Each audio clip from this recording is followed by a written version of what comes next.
Manyala, the fastest man in Africa, and you're watching Side Chat with Nation. Please subscribe and keep following.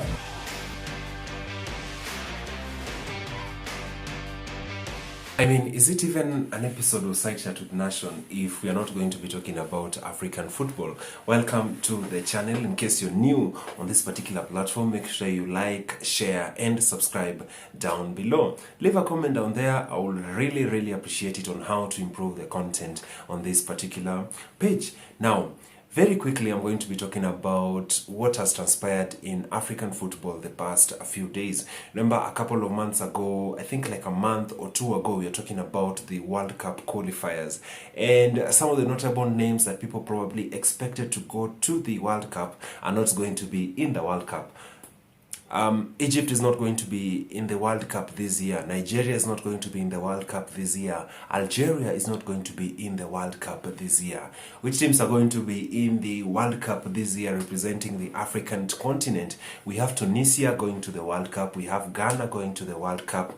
We have Cameroon going to the World Cup. We have Morocco going into the World Cup. Those are the four notable teams that are going to be carrying the flag high in the prestigious World Tournament.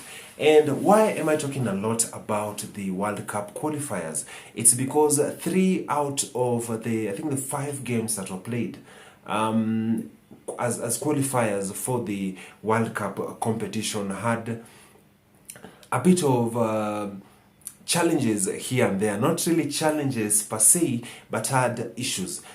First things first, Ghana versus Nigeria. A very interesting game that many people expected.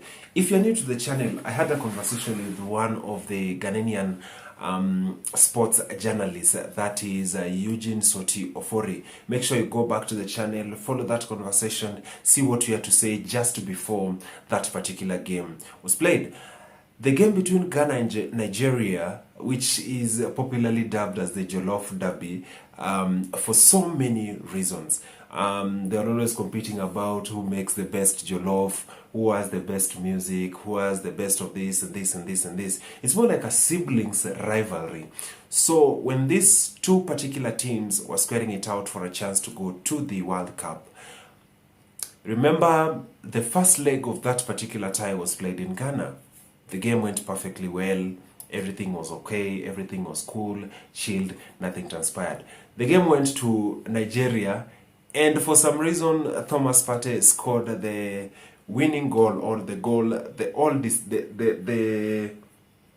game decider, and the whole stadium broke loose. People were throwing chairs. People were chasing players outside the pitch. The fans and the players of Ghana had to run to save their lives. As a result of that, the following are some of the developments that have happened. Nigeria has been fined by FIFA for that gross misconduct. You might be asking, how much have they been fined? Nigeria has been fined $154,000, and that is to compensate for the damages that were done at the stadium during their game against Nigeria. During their game against Ghana. The other team that has been fined, so to speak, is Senegal. You might be thinking, why has Senegal been fined? The reason why Senegal has been fined is because some of the players, some of the football fans in the course of the game were shining light beams or laser beams into the eyes of players of the Egyptian squad so that they don't score, especially during the penalty shootout. One of the players that were mainly targeted by this particular gross misconduct was Mohamed Salah. I think it's because most people understood how influential Mohamed Salah could be for the Egyptian squad. So that happened, and now Senegal have been told to pay a total of $180,000 as a fine for what transpired during their match against Egypt.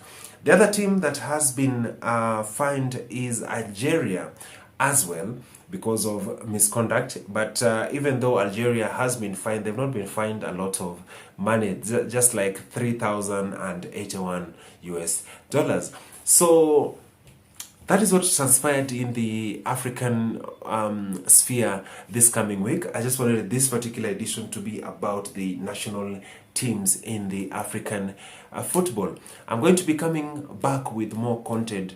Remember, we've not talked about the group stages in the respective World Cup draw. The teams that have been pitted against each other. So which teams are going to be squaring it out against each other? We already know which teams are going to be squaring it out against each other.